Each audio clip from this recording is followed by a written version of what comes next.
Social મીડિયામાં કોઈ મહિપતસિંહ બાપુ ઉપર આંગળી ચીંધી ને આપણે બધા ચૂપ છે, શરમ આવવી જોઈએ.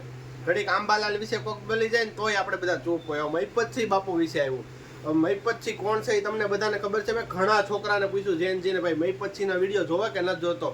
અરે સારા કામ કરે એના વિડીયો તમે કેમ નથી જોતા? હવે મહિપતસિંહ ચૌહાણ ન હોત ને ભાઈ, તો આ જેટલા મા બાપ અત્યારે વૃદ્ધાશ્રમમાં છે ને એ દવા પીને મરી ગયા હોય.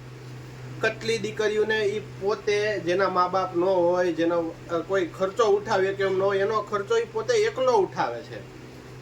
હવે ઘણા એમ કહે કે એ 4 વ્હીલ લઈને ફરે છે આશ્રમની.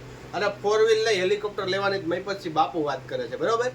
હવે હું એમ કહું છું મહિપતસિંહ બાપુ, આ જેટલા વૃદ્ધાશ્રમમાં મા બાપ છે ને એને કદાચ ને જો હરિદ્વારની યાત્રા આપણે કરાવવાની થાય ને તમારે, તો આપણે ટિકિટના પ્લેનના પૈસા આપણે ખર્ચવા નહીં પહોંચે, કારણ કે જાજા મા બાપ છે ત્યાં. તો આપણે એક પ્લેન લઈ લેજો, એટલે આપણો ઘરનું પ્લેન હોય ને એટલે આપણે ટિકિટ ભાડામાં જ આપણું કામ થઈ જાય. હવે વિચાર કરો ભાઈ, આપણે મહિપતસિંહ બાપુ ઉપર આંગળી ઉઠાવીએ છીએ. હું કૌશલ કિડેચા પોતે, મારી આ યુટ્યુબ ચેનલ છે, હું એવા વિચાર કરું છું કે જો કંઈ મારે સારી આવક આવશે, પહેલાં હવે આજથી હું અહીંયા જાહેર કરું છું, મારી યુટ્યુબ ચેનલની પહેલી આવક મહિપતસિંહ ફાઉન્ડેશનમાં જશે. અને હું મહિપતસિંહ ફાઉન્ડેશનમાં વ્લોગ ઉતારવા જવાનો જ હતો, પણ હવે હું વહેલા ઉતારી. આ દુનિયાને હજી ખબર નથી કે મહિપતસિંહ કામ શું કરે છે ને આંગળી ચીંધો છો તમે.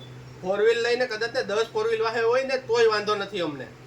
હવે આપણે શરમ આવવી જોઈએ કે આપણે કેના વિશે બોલીએ છીએ. અરે તમને એ ખબર છે, પેલા જમવાનું એ પોતે જે આશ્રમમાં જે બનાવે છે ને એ પોતે એ જ ખાય છે. તો કઈ ત્યાં કઈ હાઈફાઈ ફેસિલિટીનું એ નથી રાખતા. હવે ભાઈ હું પોતે વિડીયો બનાવું છું, પણ અમારા સારા વિડીયો છે ને કોઈ જોતું નથી, બરોબર? આપણે મહિપતસિંહ ફાઉન્ડેશનનો આખો વિડીયો મારી યુટ્યુબ ચેનલ આ છે કૌશલ કિડેચાનો વ્લોગ, એમાં નાખવાની છે. અને આજથી હું કહી દઉં, યુટ્યુબની પહેલી આવક, પહેલા મહિનાની જેટલી પણ આવક હશે એ મહિપતસિંહ ફાઉન્ડેશનમાં જ જશે. અને મહિપતસિંહ બાપુ આ બધાને બતાવી દો તમ તારે કે ભાઈ હજી મારે છે ને હેલિકોપ્ટરે લેવાનું જ છે.